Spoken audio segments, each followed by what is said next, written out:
जिन्होंने एक व्रत ले रखा है, श्री कृष्ण भजन, श्यामा श्याम श्याम, ऐसे नींद भी तुम्हारी भजन हो जाएगी, समाधि हो जाएगी।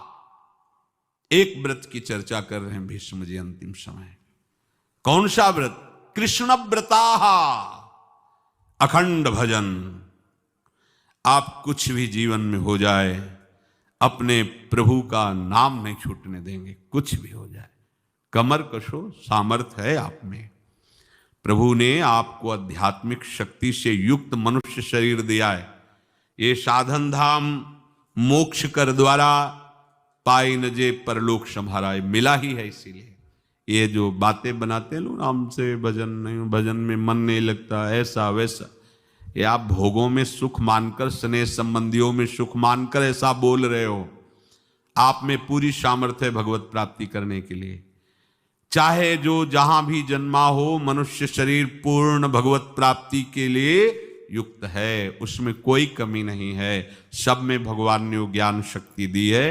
वो ज्ञान शक्ति भोगों के कारण आपकी ढक गई है। आपने अपने अध्यात्म शक्ति को जागृत न करके भोगों में रत होने के कारण वो सुषुप्त पड़ी है। आप सुप्त शक्ति को जागृत कीजिए। आप ही बड़े बड़े ब्रह्म ऋषियों को जो प्राप्त हुआ है वो प्राप्त कर सकते हैं। आप ऐसा नहीं, जब जगे तब सवेरा। देखो बड़े बड़े नीच कर्म करने वाले भी जब भगवान की शरण में होकर भजन किए तो महात्मा बन गए। तो थी ना उनमें ऊर्जा शक्ति। आप अपनी सुप्त शक्ति को जागृत कीजिए। क्या? कृष्ण व्रताः। आप एक व्रत लीजिए। क्या? कि मैं निरंतर श्री कृष्ण का भजन करूंगा। ये निरंतर शब्द बहुत प्यारा है। ये जो कुछ माला जप करके छूट देने वाली बात है, ये तो विषयी पुरुषों को भजन में लगाने के लिए है। लेकिन भगवत आनंद में डूबने के लिए, आवागमन से मुक्त होकर प्रेम धाम में वास करने के लिए निरंतर शब्द का प्रयोग है। वृंदावन बस कई तनो बड़ो शयान, जुगल चरण के भजन बिन निमिष, निमिष कहते पलक झपकने को, निमिष न दीजय जान। कृष्ण मनुस्मरण तो निरंतर श्री कृष्ण का स्मरण करो। अब सावधानी की बात करें। रात्रौच कृष्णम पुनरुत्थिताय, बहुत महिमाशाली बातें भीष्म जी वर्णन कर रहे हैं। रात में सोते समय बहुत सावधान हो जाना चाहिए उपासक को। वैसे तो हर समय सावधान, पर सोते समय ऐसे सावधान होना चाहिए जैसे मृत्यु के समय योगी जन अपने सारे इंद्रियों को समेट लेते हैं और अपने स्वरूप में, अपने प्रीतम के स्वरूप में लगा देते हैं। तुम रोज शयन के समय ऐसा अनुभव करो, मैं नींद में जा रहा हूं या मृत्यु में जा रहा हूं, इसमें कोई फर्क नहीं पड़ता। पता नहीं आंख खुले कि ना खुले। कितने ऐसे हैं कि सोते ही रह गए। आप अब बेहोशी की हालत में जा रहे हैं, नींद में जा रहे हैं, तो एक समय रखो कि आप अपनी शैया पर इतने समय ही जाएंगे।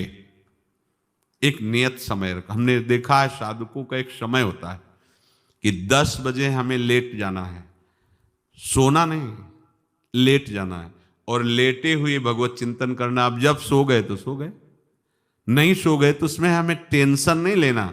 अभी नींद नहीं आई, 10:30 बज गए, 11 बज गए, ये नहीं। आंख मूंदी, मंत्राकार वृत्ति, तो बिना नींद की गोली के सो जाओगे। यह है ऐसा। भजन में मन लगाओ, सो जाओगे। जिनको नींद ना आती हो उनके लिए सही दवा है, आप नींद का चिंतन न करके प्रभु का चिंतन करने लगो। देख लेना आप कब सो गए पता नहीं चले। और अगर सौभाग्य से नींद ना आई तो नींद में जो इंद्रियों को पुष्टता मिलती है वो होता है संसार का विस्मरण। नींद में खास बात क्या होती है कि संसार का चिंतन छूट जाता है, फिर वो मस्त हो जाता है।